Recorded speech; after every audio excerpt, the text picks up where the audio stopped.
Claro, y diría que con lo que acaba de decir Fabián, lógicamente tenemos un marco general y fundamentalmente al sector académico creo que queda una gran responsabilidad, que es el seguir elaborando, seguir investigando sobre todo este campo complejo de la cultura, su entendimiento, su alcance. Y lógicamente porque no es lo mismo hablar de salud que de cultura, no es lo mismo hablar de vivienda que de cultura. Entonces es un gran reto que queda justamente para la academia también, para que aporte a la sociedad en su conjunto en el develamiento de esta gran problemática y que nos permita lógicamente que en las circunstancias en que vivimos, en los estados en que vivimos,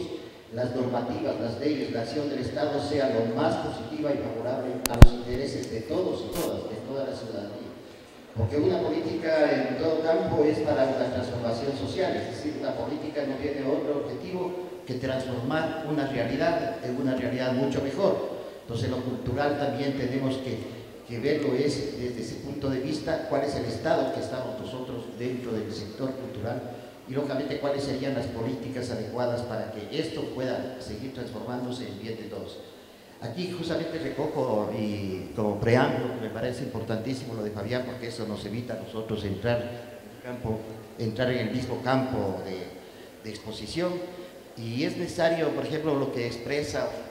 un gran pensador colombiano, ¿no es cierto?, cuando él hace un análisis de las políticas culturales de Colombia y en una parte coordinando justo con lo que decía, y dice: no es posible hablar del mundo como algo independiente del sentido que nosotros imputamos al mundo, lo cual quiere decir que habitamos el mundo semióticamente y que no podemos ir más allá de aquella espesa trama de símbolos, sentidos y significaciones con las que dotamos a las cosas para poder vivir.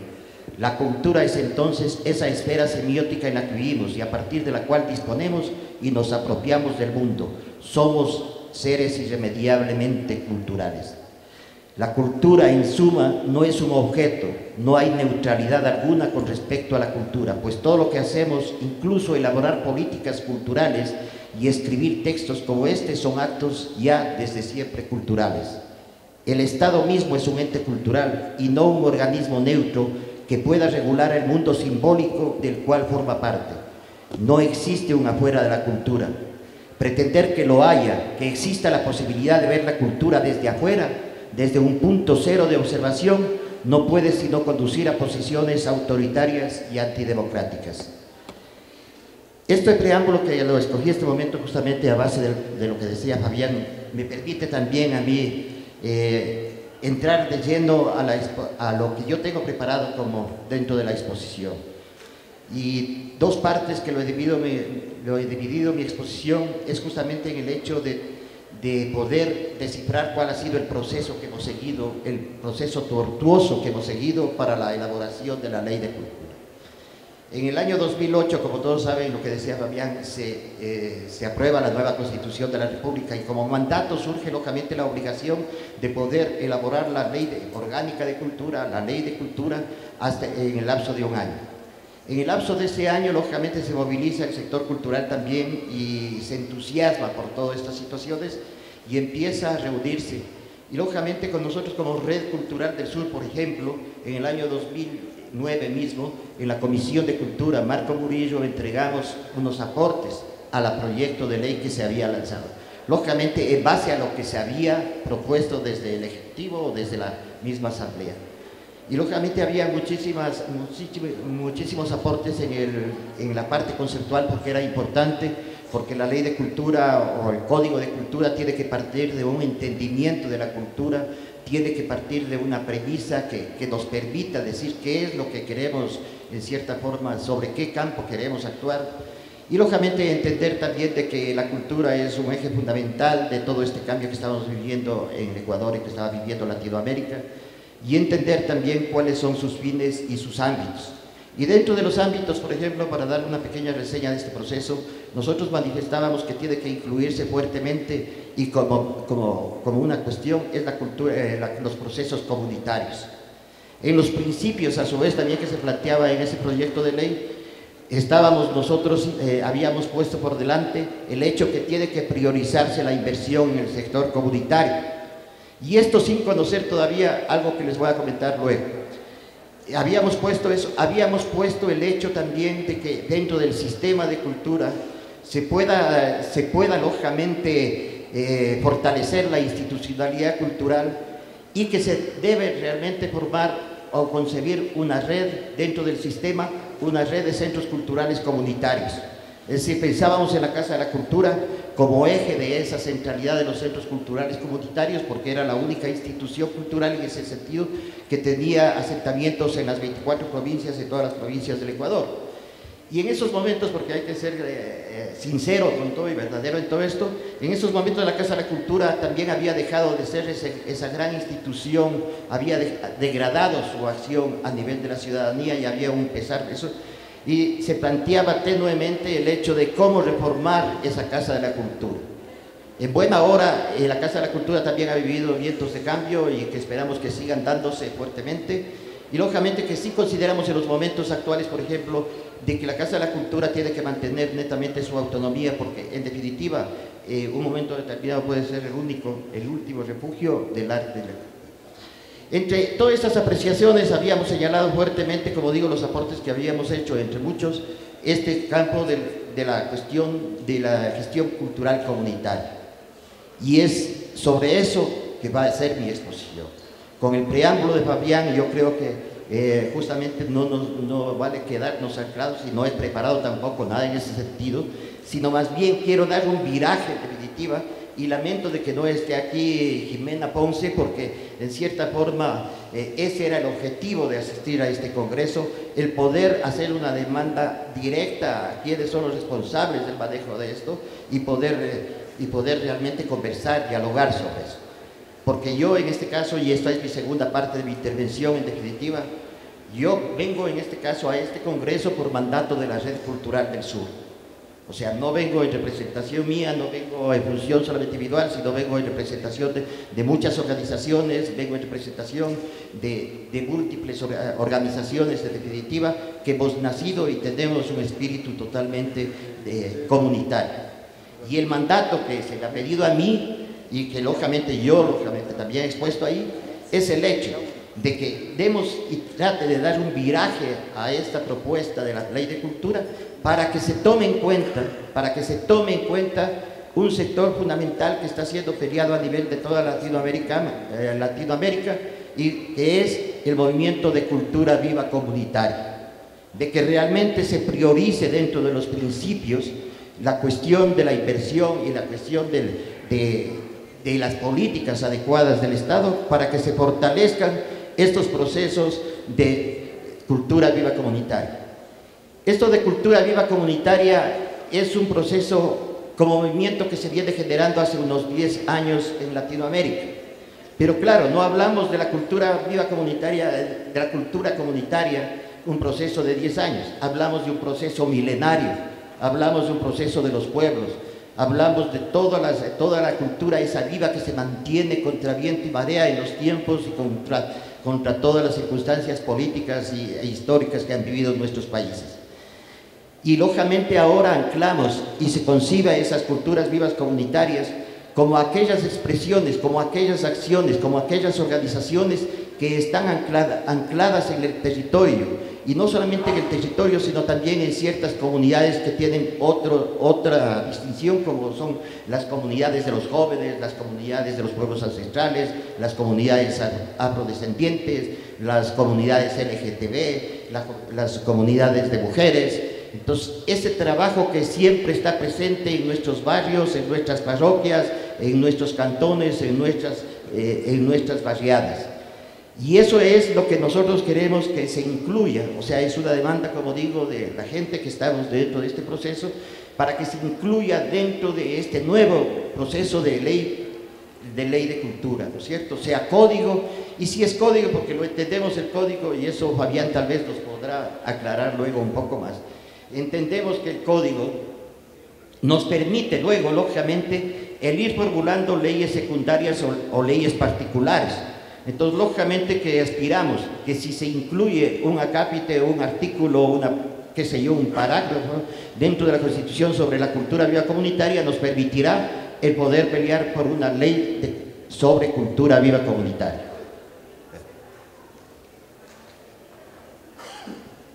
Este proceso de cultura viva comunitaria, eso quiero comentarles, es un proceso que se ha desencadenado en Latinoamérica y que comienza hace unos 10 años y tiene un gran auge fundamentalmente en Brasil, que luego se amplía a Bolivia, Argentina, Colombia y que hoy también estamos inmersos en el Ecuador. El proceso ha tenido muchos avances, es una historia de lucha, es una historia de articulación, de investigación, de pelea en definitiva de las organizaciones, y en buena hora las condiciones políticas de nuestra América se han ido dando favorables en Brasil, en Bolivia, en Ecuador, en Venezuela, fundamentalmente en Argentina también, y sobre todo en Brasil ha tenido una situación que eso quiero comentarles. El proceso de cultura viva comunitaria empieza, como digo, hace más de 10 años, pero en Brasil se concreta con la gran acción. Ahí viene también la importancia del Ejecutivo, de una buena institucionalidad, de un buen ministerio. El Ministerio de Cultura, dirigido por Gilberto Gil, lógicamente impone unas nuevas políticas y de acción ahí, y crean en el año 2006 más de 3.000 puntos de cultura. Los puntos de cultura famosos en Brasil no son más que puntos de cultura viva comunitaria, es decir, el reconocer las acciones de los barrios, de las parroquias, de las provincias y de todos los sectores del Brasil. Y se forman estos 3.000 puntos de cultura que son lógicamente apoyados, financiados por el Estado en gran parte, pero no es una cuestión que surge del Estado, sino que es apoyar procesos. Y esto permite, lógicamente, concebir todo esto, esta cuestión ya como movimiento de cultura viva comunitaria, y que es ya una proclama, digamos, a nivel de todos nuestros países. Entonces, desde la Red Cultural del Sur, desde los colectivos que hemos estado reuniéndonos para todos estos procesos, lógicamente sí queremos de que este principio de cultura viva comunitaria pueda ser incluido dentro de las premisas, principios, ámbitos. Eso será ya una cuestión de carácter jurídico, pero creo que dentro de los principios, como se plantea la interculturalidad, la cuestión tiene que plantearse también la priorización de los procesos comunitarios en definitiva. Y esto anclado también en lo que está considerado en la Constitución, cuando reconoce los 3 sectores de desarrollo, ¿no es cierto?, que es lo público, lo privado y lo comunitario. Ahí también tenemos que decir que tenemos muchas reservas con respecto a los procesos, cómo se están dando. Sin embargo, seguimos empujando todos estos procesos, pero nos ponemos a pensar hasta qué punto lo comunitario está siendo impulsado desde el Estado, y no hablamos solamente en el campo cultural, sino hablamos en la producción en general. Es decir, hasta qué punto los recursos financieros inyectados por el Estado para incentivar la producción, por ejemplo, de la empresa privada, son iguales a los que se está incentivando a la empresa comunitaria, a las cooperativas, a las asociaciones, a todo lo que se señalaba ayer, por ejemplo, aquí de los emprendimientos productivos de tipo comunitario fundamentalmente. Entonces queremos justamente que quede establecido eso, y lógicamente poder establecer e invitar a todos los colectivos, invitar a todos para que participemos en la formulación de esta gran movida del sector cultural, de aquellos artistas que están en la calle, el circo social, los malabaristas, las culturas de hip hop, de rock, los zanqueros, qué sé yo, todas esas manifestaciones que se dan en los barrios tienen que ser lógicamente los actores principales de la formulación de esta ley de cultura viva comunitaria, y que es un proceso que en este momento a nivel latinoamericano está exigiendo, por ejemplo, que los estados se comprometan a invertir el 0.1% de sus presupuestos nacionales en estos procesos de cultura viva comunitaria, y eso se está alcanzando en algunos países. Y respecto a esto, justamente el tercer punto que les quiero plantear es que nosotros estamos realizando como Red Cultural del Sur y otros colectivos como Nina Junco, como la comuna de la parroquia La Toya y otros colectivos que se están sumándose, estamos planteando un encuentro nacional de cultura viva comunitaria para este 28, 29 y 30 de noviembre.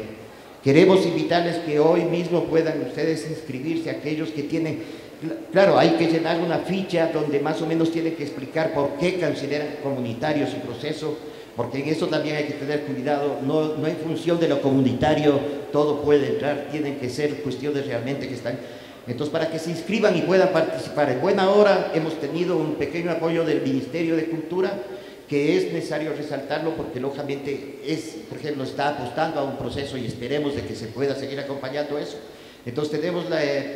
poder garantizarles a unas 50 organizaciones de provincias para que tengan alojamiento, el transporte y la alimentación durante esos 3 días. Entonces, ese es el encuentro donde queremos empezar a formular esta gran movida cultural de la cultura viva comunitaria en el Ecuador, rumbo a la organización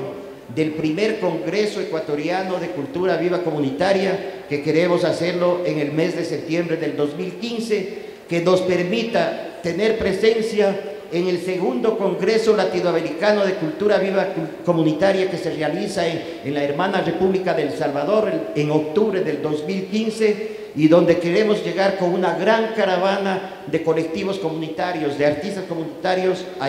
como ya se lo hizo a Bolivia en el mes de mayo en el año 2013. Entonces queremos también a los organizadores de este Congreso, si podemos conjugar esfuerzos, aunar esfuerzos, esta es la propuesta que tenemos, en el sentido de que el 5º Congreso de Gestión Cultural se pueda enmarcar dentro de este primer Congreso Ecuatoriano de Cultura Viva Comunitaria, y el eje fundamentalmente de este Congreso de Gestión Cultural sea alrededor de lo que es la cultura viva comunitaria. Eso queremos dejarlo planteado y que quede aprobado en esta ocasión.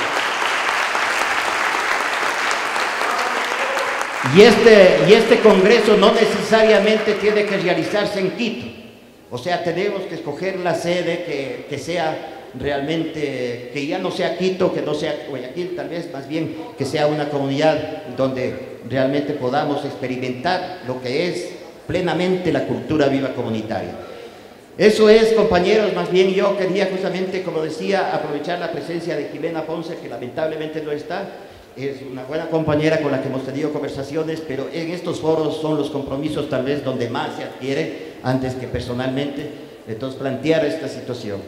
Y de ahí, de la construcción de la ley de cultura, nos toca trabajar a los sectores culturales, a la ciudadanía muchísimo. Gran responsabilidad lo acogemos nosotros en la medida en que hemos sido cómodos tal vez y no hemos tenido la capacidad de reunirnos todos y todas. Tenemos que romper esos sectarismos que han habido en el sector artístico, fundamentalmente en los sectores de gestión cultural, para poder anclar en propuestas mucho más efectivas. Está pendiente la seguridad de los trabajadores de la cultura, está pendiente la cuestión de los espacios públicos, está pendiente la inversión del Estado en todos los proyectos artísticos, está pendiente la acción de los GATS en toda la cuestión de cultura. Es decir, nos toca seguir. Pero hay un bagaje de construcción, no partimos de cero, porque realmente si se compila todos los talleres, todo ese proceso participativo que no quedó en nada, podemos sacar productos muy plenos. Y nuevamente, repito, el compromiso de la academia, de los estudiantes, para poder adentrarse en la investigación de estas problemáticas culturales y que aporten justamente a este factor que es fundamental en el desarrollo, como nosotros decimos, ese eje fundamental del crecimiento, del buen vivir, en definitiva, el paradigma que estamos persiguiendo ahora, y por tanto es la gran responsabilidad que tenemos toda la ciudadanía, porque esto no queda solamente para los artistas, sino fundamentalmente para todos y todas quienes componemos el Ecuador. Muchísimas gracias.